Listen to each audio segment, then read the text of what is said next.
So everybody's here, so we might as well get started, right? Yes, sir. All right, so I'll call the meeting to order. And Sam, you want to confirm a quorum, and have you notified the press? Yes, we have a quorum and the press has been notified. Okay. So the next item is a consideration of the minutes from the last meeting, which was way back in September, and September 29th. Has everybody had a chance to look at those minutes, and does anyone have any questions? Okay, if not, I'll entertain a motion that they be approved. So moved, Gail. Okay, Gail. Do I have a second? Second, Barry. All right, thank you, Barry. I have a motion and a second. All in favor signify by saying aye. Aye. Aye. Motion, like sign. Opposed, like sign. Motion carried. Okay.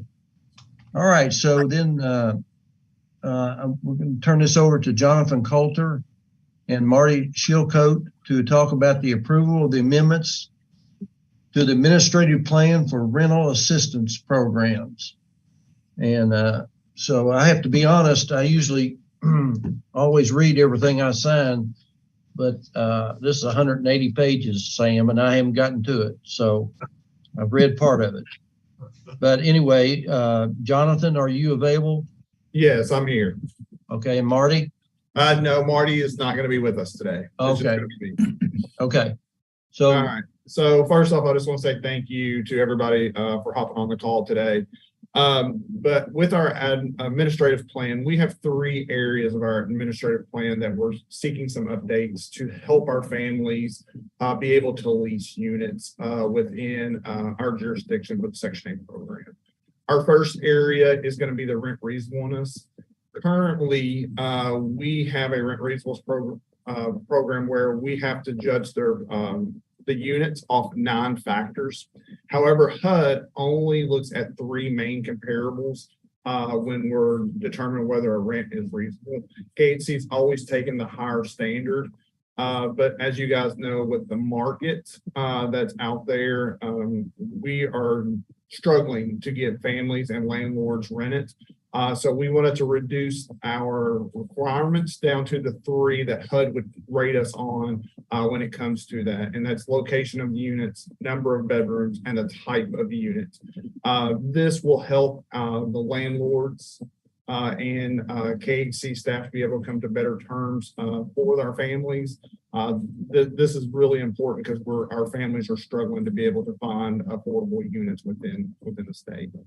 Next, we want to update our subsidy standards. So our subsidy standards have not been reviewed since 2005, so we felt like it was time to do that. Currently, for every housing choice voucher that we issue, only about 45% of the families are able to utilize their voucher. That's meaning the other 65% of the families are getting their vouchers expired.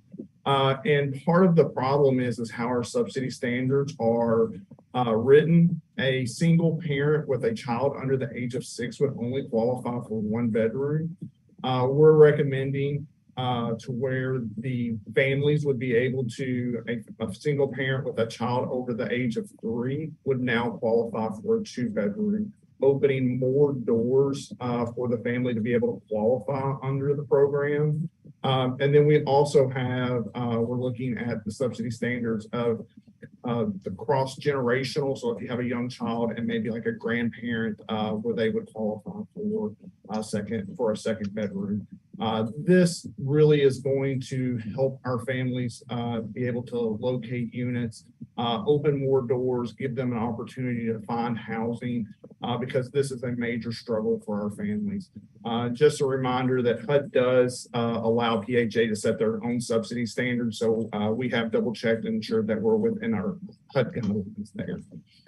And then our last request is to update our voucher issuance. Currently, right now, we're issuing all vouchers for 120 days. That means that's the time frame that a family has to locate a unit once we've issued their voucher.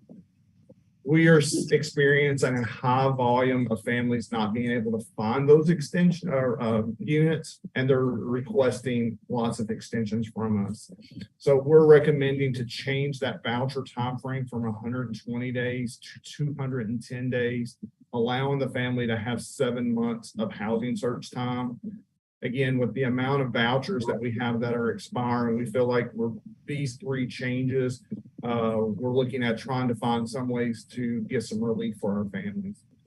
Even after the 7 months, we are going to allow a 30-day voucher extension as kind of one last opportunity. And those will be for families that are experiencing either disabled or elderly or experiencing issues not being able to locate an approvable unit. There might be some documentation that we require with that process. But again, like I said, that will be the kind of a last ditch effort to allow it to 8 months. But we do feel like these other changes would really help our families be able to locate units.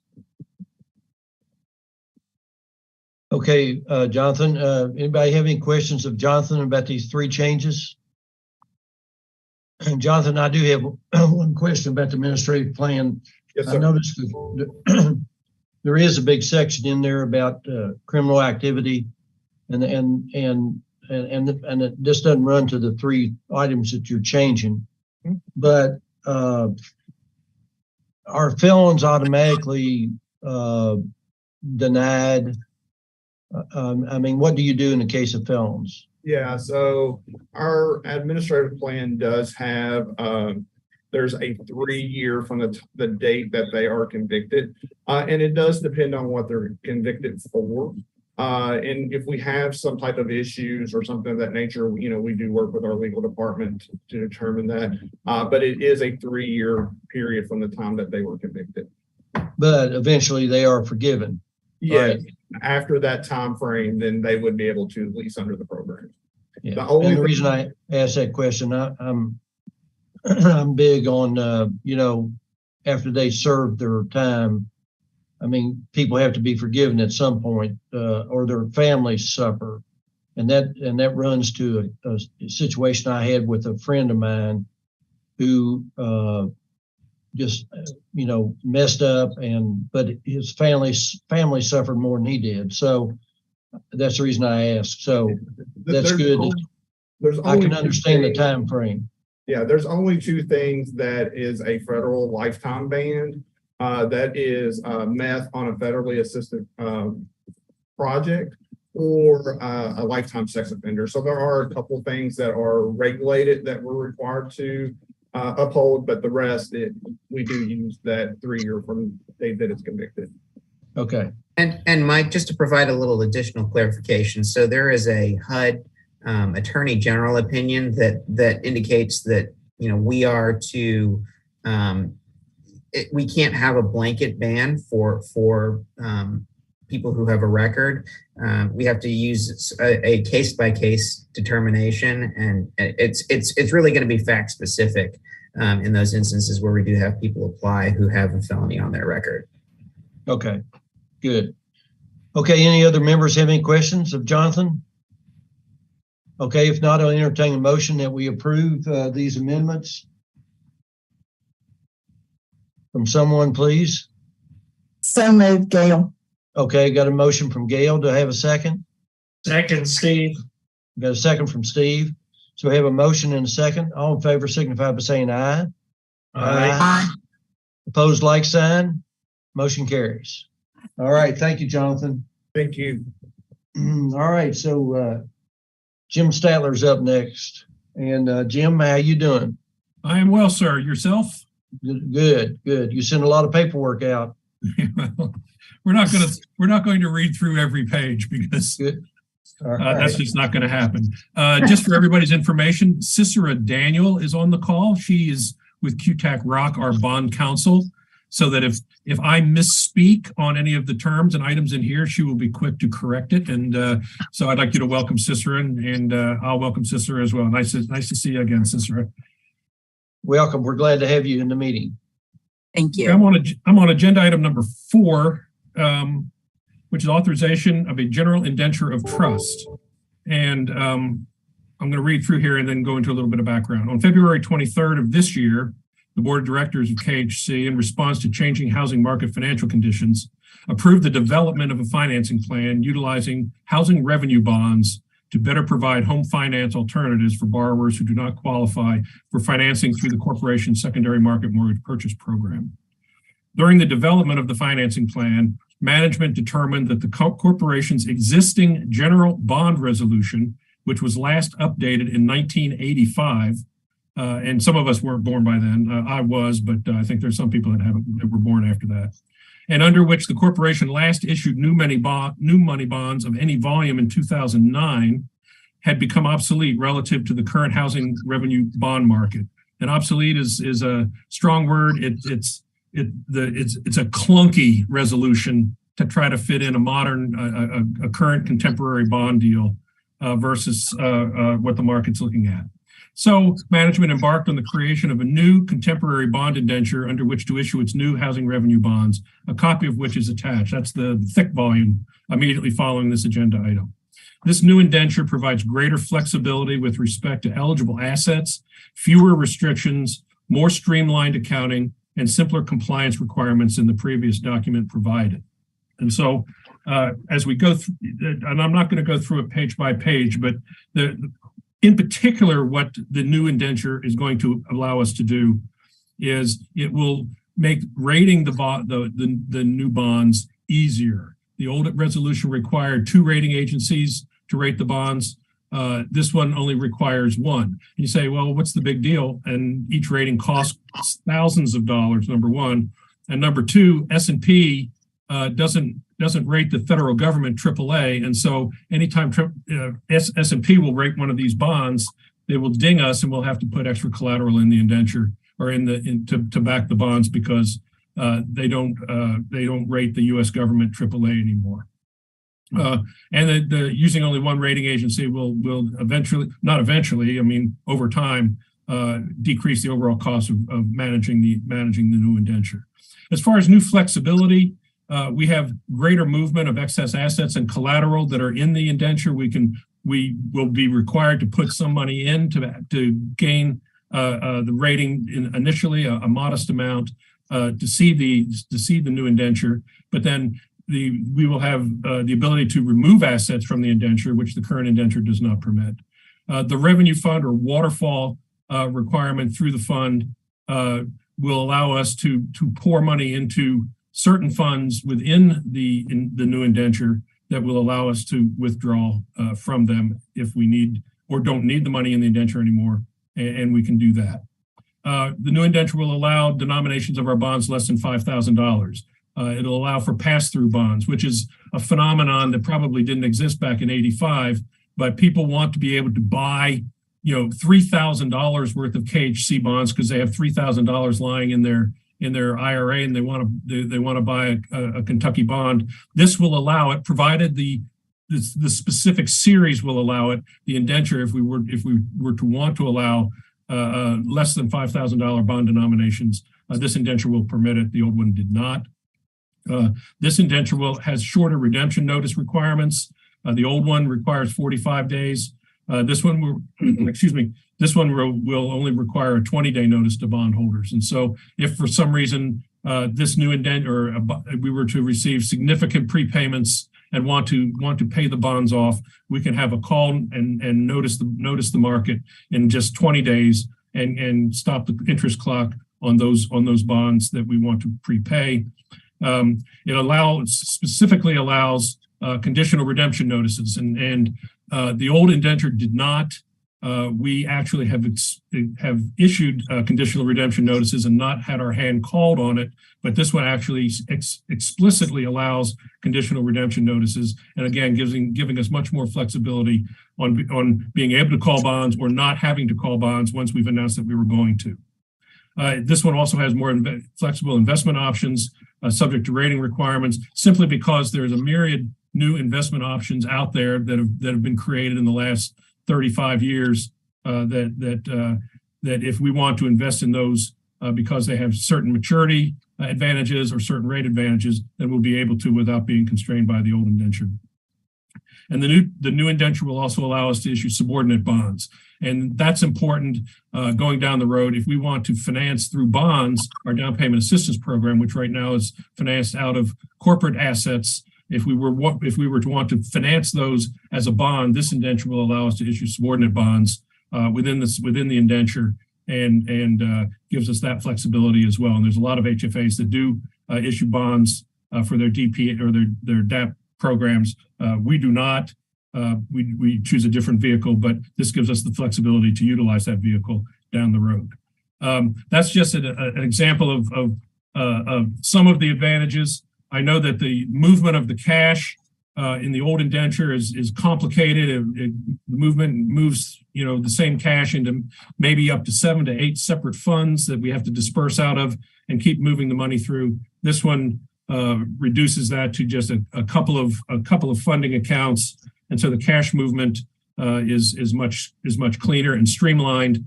We're going to go out in the next resolution, but the collateral for our first issuance under this indenture is going to be MBSs, not whole loans, although the new indenture does provide for whole loans. We're going to do the simplest route right now and issue securities for it, which is extremely streamlined compared to the loan by loan methodology that the old indenture envisioned when it was written. And so I think it's a very fresh way, a modern look at how to issue housing revenue bonds. And again, the old one hadn't been refreshed since 1985, and it has just gotten dated somewhat. And so today, the resolution, and it's well after the end of what you're scrolling through, Sam, and we can stop on any page if one of you has looked through this and have a specific question about any of the provisions. It's a lot of legalese. I think I told Cicera today there's a reason I didn't go to law school because it's a lot of legalese, and I'm a numbers guy, not a words guy. So I trust our bond counsel.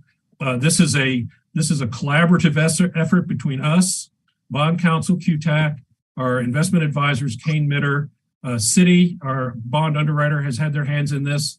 Dinsmore and Scholl, our bond underwriters, underwriters council, has looked at this, and their trustee has looked at it also. And each party contributed their thoughts and language that would allow them to work within this indenture. And I think it's just it's a good document that we can down the road will serve the corporation well for hopefully as long as the 85 indentures had served us up till this point. And so management recommends approval of an authorization to create the new general indenture of trust. This is going to be a separate indenture compared to the old one, which is a general resolution of trust. And that distinction is made throughout all the dealings we're going to be doing on issuing bonds down the road. But management recommends approval. And clearly, if there's any questions during the meeting, any questions that you might arise, if you're awake and can't sleep one night and want to read through the document, please ask your questions. And when I can't answer them, then we'll get Cicera involved. So, but it's a great document, and I wholeheartedly recommend approval and initiation of this new general indenture of trust.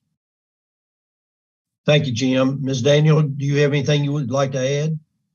I'd just like to thank you all for inviting me today. I agree with everything Jim said. In fact, I think going to law school makes me not explain things as simply and clearly as Jim did.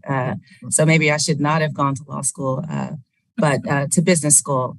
I agree that this is a much more streamlined and modern version of indentures used to issue bonds. I've worked on deals under the old resolution, and I agree that it is a little bit more clunky to get deals to closing. The only thing I would add is that for future issuances, there will be board approval required, just like under the old resolution, as I'm sure Jim would get to explaining. So the board will have an opportunity to weigh in on every deal with respect to its approval. Otherwise, I think Jim covered it all. Okay, thank you. Do any members have any questions of Jim or Ms. Daniel? Okay, Jim, I do have one question. Bank Yes, of sir. New York Mellon, have they always been your trustee? Excuse me? Bank of New York Mellon, have they always been your trustee? No, they have been our trustees since I've been here.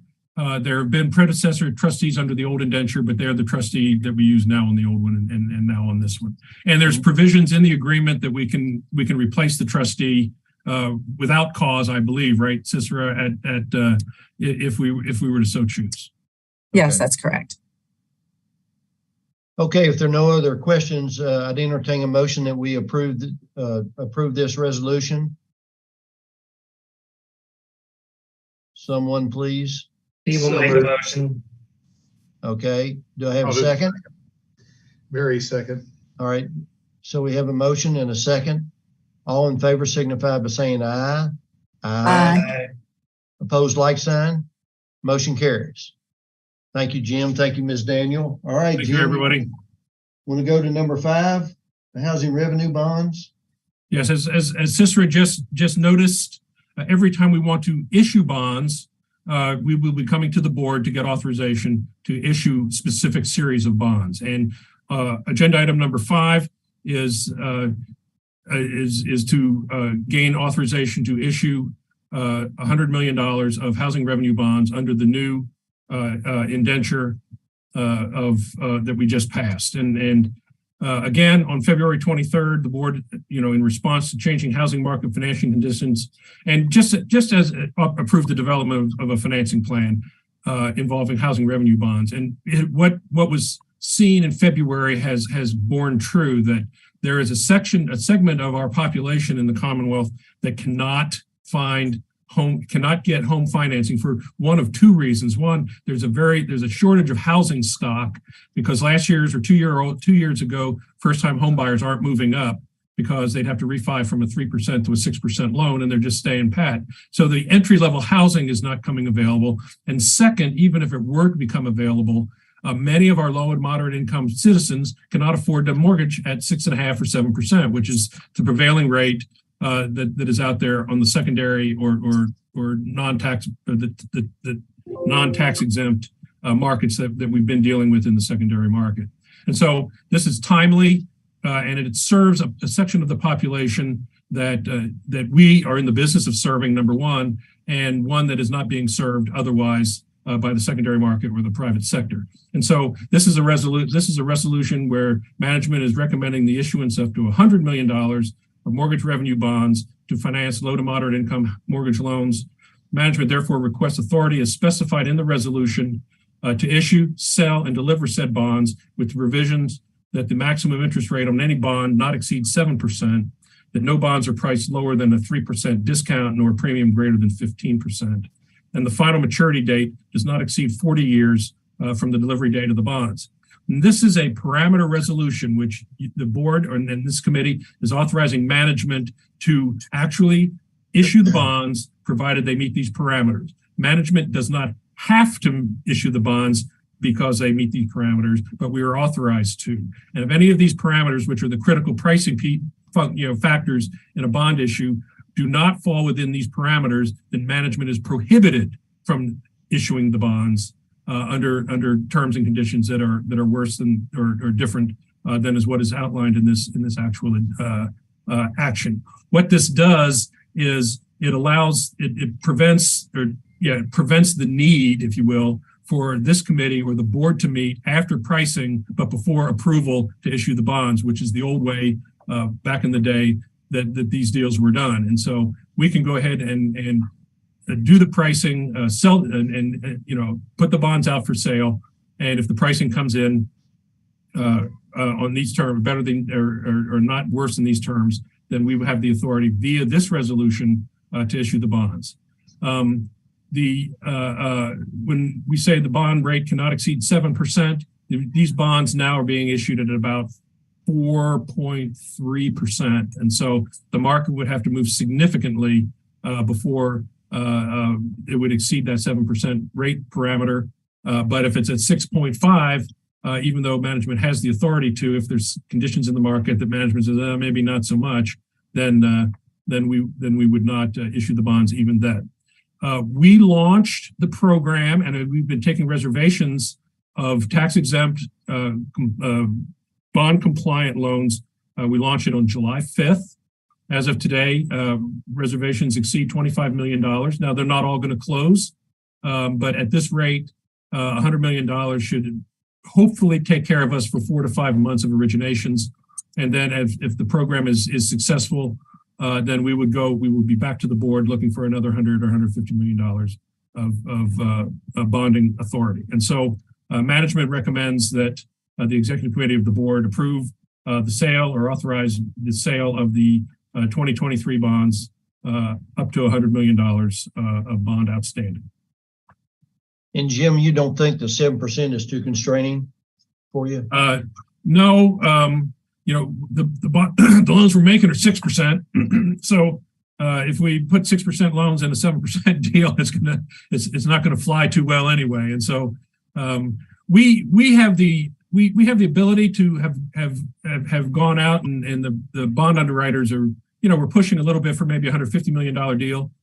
And as the board is well aware, one of our mantras is that we don't speculate on interest rates, but I think the propensity right now is that long-term rates, which is the part of the curve that these bonds are priced at and the loans are priced at, is more likely to decrease after record increases over the last year and a half by the Fed and reaching levels that haven't been seen in 22 years.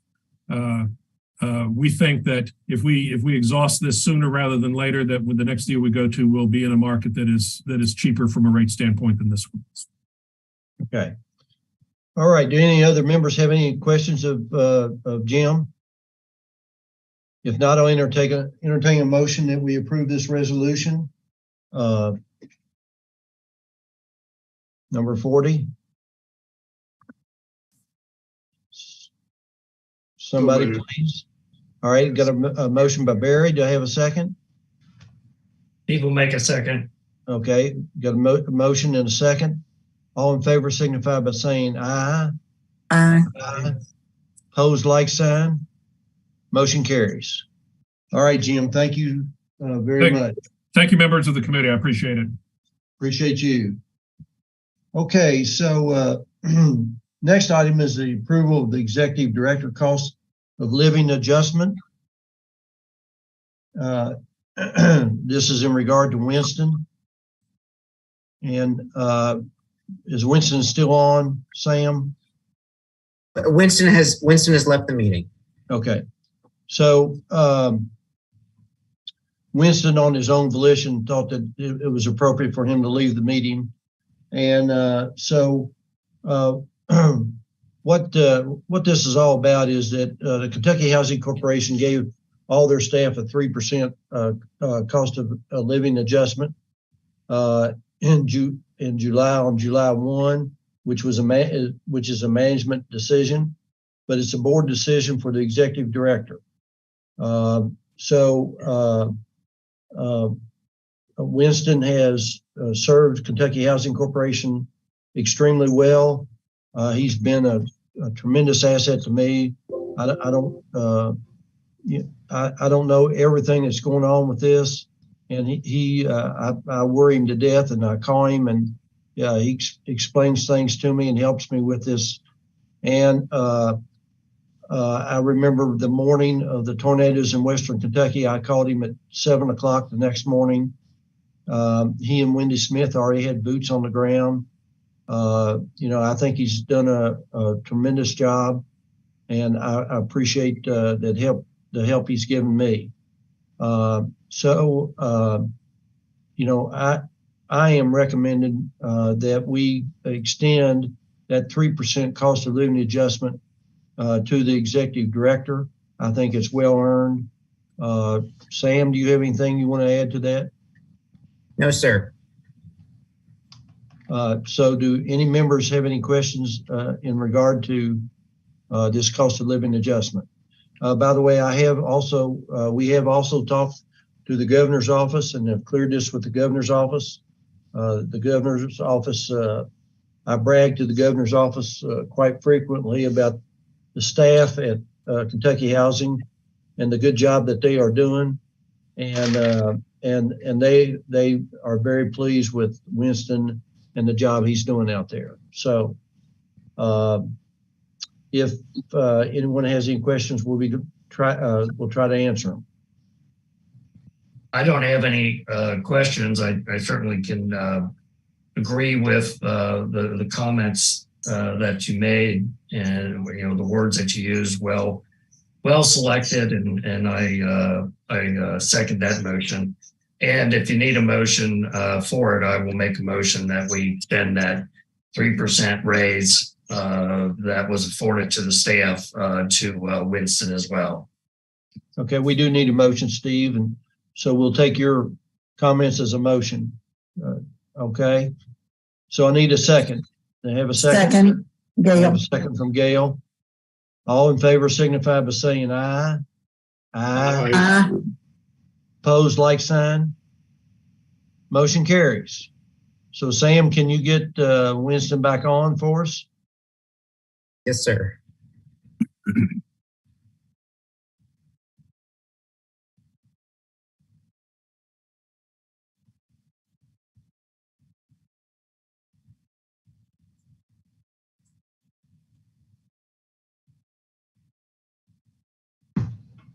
Okay, he's back on.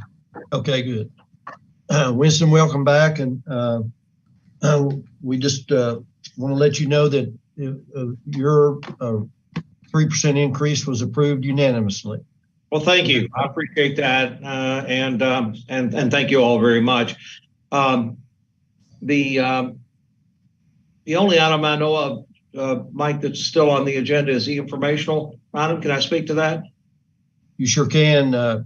After I brag on you a little bit, I just wanted. I told the committee that I speak to the governor's office quite frequently, and I always brag about the KHC staff, and they agree with us that you're doing an excellent job. So we appreciate the work that you do and the KHC staff does for the state of Kentucky. So thank you.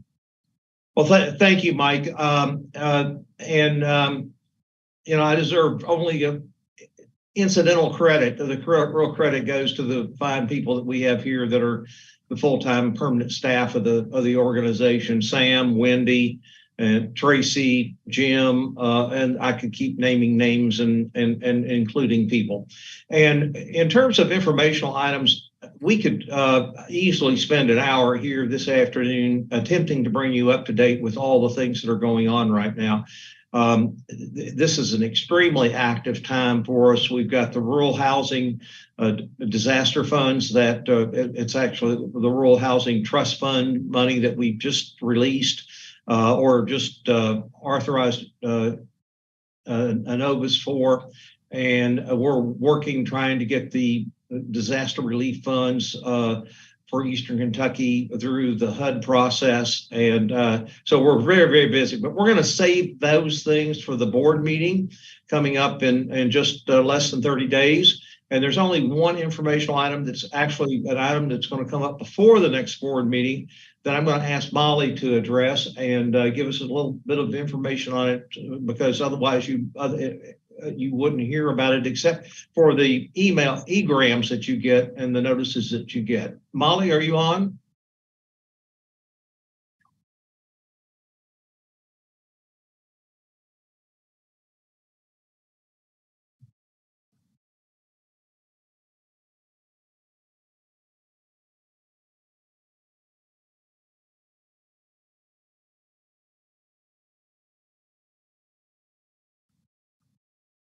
Not yet. And Mm-mm.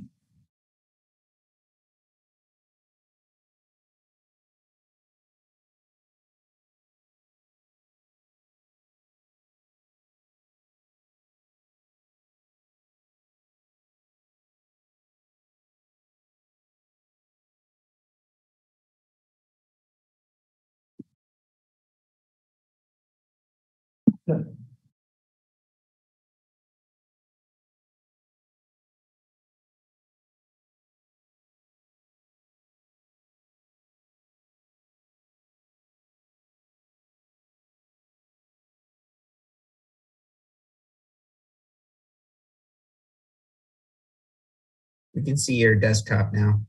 Yeah, it needs to be blown up larger, Molly, but we can see your desktop. Okay, there we go. Yeah.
Thank you, Molly, very much. Appreciate that update on that. And we encourage you to attend if your schedule permits. And Mike, that's it from here. Molly, can I ask you to send that to us in an email, the schedule and whatever we need to do to register or whatever, and then okay, and then and we've got to come support Barry, and Yes. so Barry, I might tell you that I'm seeing more applications for manufactured housing than I've ever seen. Good. Up here, I think it's because we've lost a lot of contractors back in 2007 and 8, and they haven't come back yet. So a lot of people are buying manufactured housing now. So, Yes. okay, so Winston, you say that's all you have? That's it from here. Thank you all Uh, for getting together today and helping us, particularly with these things changes we needed to make in the rental program and more importantly, the bond deals. Very important for us. Any members have any comments or anything you want to bring up at this point? Okay, if not, Sam, you and Jim have anything you want to add? No, sir. Okay, all right. Well, thank you all so much for attending this meeting. And with that, I'll entertain a motion that we adjourn. I'll make a motion. All right, got a motion from Steve, and I have a second. Second. And we got a second from Barry. All in favor signify by saying aye. Aye. We are adjourned. Thank you all so very much. Thank you, everybody. Thank you so much. Okay, see you. See you. Bye-bye.